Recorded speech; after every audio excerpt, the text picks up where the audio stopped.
सबक नंबर 15 मश्क। अल्फाज के मानी। सवाल नंबर 1, दिए गए अल्फाज के माने जाने। नासूर, जिस्म में गहरा सुराख। मज़लूम, जुल्म किया गया, करप्शन, बदउनवानी। नफ्सा नफसी, खुद गर्जी, आपा धापी। रुख समेत, तरफ, सिमत, तरफ। मफाद, नफ़ा। खैर ख्वाही, भलाई, इतलाक़, जारी करना। ऐब, बुराई, किल्लत, कमी। सरायत करना, नाफूज करना। वईद, सज़ा देने का वादा। खसारा, नुकसान। गज़ब, अज़ाब, बिगाड़, खराबी। गुरेज़ करना, इज्तनाब करना। मसनूई बनावट। तहिया, पक्का इरादा। आप क्या समझे? सवाल नंबर 2, सबक के मुताबिक दुरुस्त जवाब पर गुड का निशान लगाएं।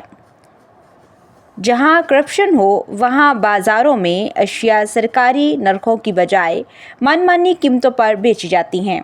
करप्शन के नतीजे में महंगाई बढ़ती है और इसका सबसे ज़्यादा नुकसान होता है गरीबों का। बदउनवानी, ताजर के लिए दीन इस्लाम में वही सुनाई गई है जहन्नम की। जो धोखा दही और झूठ से काम लेता है वो क़यामत के रोज़ फाजिर बनकर उठाया जाएगा ताजर। अगर कारोबार तजारत इस्लामी असूलों की रोशनी में किया जाए तो इसका दर्जा भी है इबादत का। सवाल नंबर 3, दिए गए सवालात के जवाबात लिखें। करप्शन क्या है? करप्शन अंग्रेज़ी का लफ्ज़ है जिसको उर्दू में बदउनवानी कहते हैं। ये हर किस्म की बदअमली, बदअखलाक़ी, बिगाड़, रिश्वत, सतानी और अपनी ज़ाती फ़ायदे के लिए दूसरों का नुकसान करने का नाम है। अगर किसी मुल्क में करप्शन आम हो जाए और इस मुल्क का क्या हाल हो जाता है? अगर किसी मुल्क में करप्शन आम हो जाए तो माशरा बर्बादी के गढ़ में गिर जाता है। नाजायज़ ज़ख़ीरा अंदोज़ी से किसी मुल्क की मईशत पर क्या असर पड़ता है? नाजायज़ ज़ख़ीरा अंदोज़ी से बाज़ार में मसनूए किल्लत पैदा होती है जिसकी वजह से अशिया की कीमत में इजाफ़ा होता है। पाकिस्तान में करप्शन में कौन कौन से लोग और इदारे शामिल हैं? सबक के मुताबिक करप्शन का रुख हमें सरकारी महकमों, पुलिस, थानों, अदालतों, कचहरियों और तजारती मराकज़ में देखने को मिलता है। एक ताजर या किसी इदारे का मुलाजिम करप्शन से कैसे बच सकता है? एक फ़र्द इस्लामी तालीमात पर अमल करके, सच बोलकर, हलाल कमाकर और कनात पसंदी को इख्तियार करते हुए करप्शन से बच सकता है। सुने और बोलें। सवाल नंबर 4, सबक गौर से सुनें और अहम निकात बताएं। कवायद सीखें। कोई बात समझाते हुए इसकी तफसील को कौसैन के दरमियान लिखा जाता है। कौसैन में लिखी हुई बात बकिया जुमले को मुतासिर नहीं करती।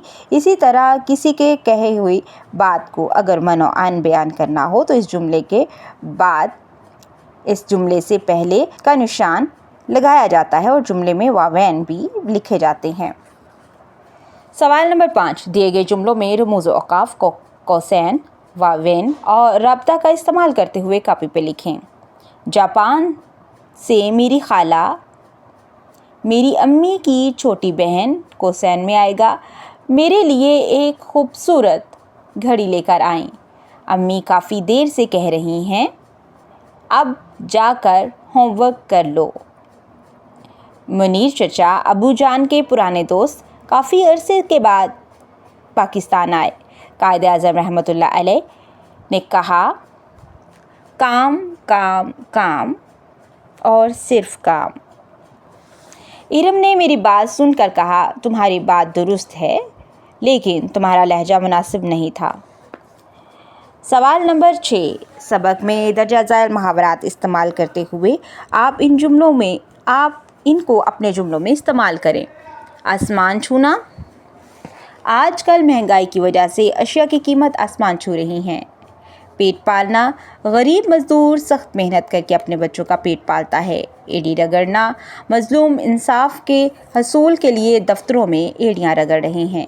دل میں گھر کرنا، اسلم نے اپنے اخلاق سے لوگوں کے دلوں میں گھر کر لیا۔ آؤ پڑھیں۔ سوال نمبر 7، سبق کا آخری پیرا درست تلفظ اور روانی سے پڑھیں۔ آؤ لکھیں۔ سوال نمبر 8، اب تک پڑھی گئی اپنی پسندیدہ کتابوں میں سے کسی ایک کتاب پر 175 الفاظ پر مشتمل نکات سامنے رکھ کر تبصرہ کریں۔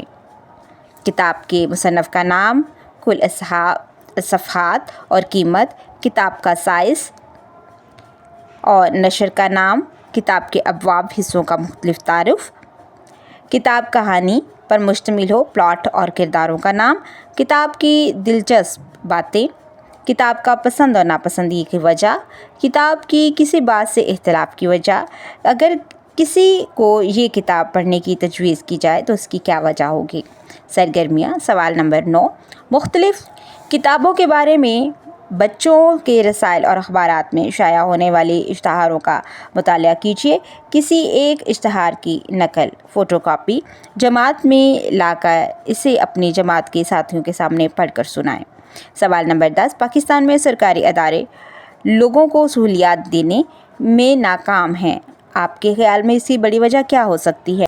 براہ اساتذہ اکرام، سبق پڑھانے سے قبل سوچ کر بتائیں کا سوال طلباء سے پوچھیں تاکہ پڑھنے کے لیے ذہنی طور پر تیار ہو سکے۔ مزید جاننے میں دیے گئی معلومات بھی طلباء کے سبق پڑھانے سے قبل دیں۔ طلباء سے سبق خوانی درست تلفظ اور روانی سے کروائیں۔ مشکل الفاظ کا درست تلفظ اور معنی بتائیں۔ ٹھہرے اور بتائیں کے تحت دیے گئے سوالات پڑھانے کے دوران طلباء سے پوچھیں تاکہ سبق کے متعلق طلباء کا فہم کا جائزہ لیا جا سکے۔ طلباء کو سبق کا خلاصہ لکھنے میں مدد کریں۔ سرگرمیوں کے حل کرنے میں طلباء کو کی مدد فراہم کریں۔ امید کرتی ہوں آپ نے آج کی اس ویڈیو سے بہت کچھ سیکھا ہوگا۔ مزید سیکھنے اور جاننے کے لیے ہمارے ساتھ رہیے گا۔ ملتے ہیں اگلی ویڈیو میں، تب تک کے لیے خدا حافظ۔